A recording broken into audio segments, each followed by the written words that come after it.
Hai guys, okay, update hari keempat. Ni aku belum mandi. Alhamdulillah aku dah boleh mandi sendiri. Dah boleh pakai baju seluar semua sendiri. Cuma tu lah tangannya si Min belah kiri ni, dia still sakit lagi. Dia kadang tu dia rasa macam sengal-sengal. Maybe aku kena makan ubat tahan sakit yang kuat. Aku kena ambil dos yang kuat. Tapi ubat tahan sakit tu, dos yang kuat tu 2 kali sehari je. Dapat pula dengan mak aku, memang dia ikut betul-betul tu lah. 2 kali sehari dia tak bagi ambil lebih-lebih. Tak tahulah kan. Takut ada apa-apa ke aku tak tahu.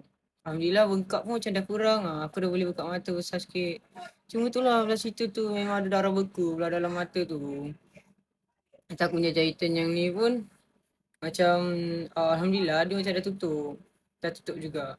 Tapi tak tahu lah kena tunggu keputusan. Ni nak call balik hospital ni. Nak kata betul ke buka jahitan next week. Sebab aku punya jahit tak sampai 2 minggu lagi.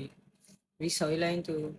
Ni semua-semua aku pakai sendiri guys. Cuma rambut je lah tak berani lak. Sebab kat sini, tahu mak aku cakap maybe sebab darah-darah tu kan. Dia berkumpul kat sini. Rambut aku belah sini keras tau. Aku kalau gerak ni, kebas satu muka belah sini. So apa aku nak cakap dengan korang. Elok-elok lah. Jaga diri sebab dah nak puasa weh. Jaga diri. Jangan lupa baca doa setiap kali sebelum keluar rumah. Okay.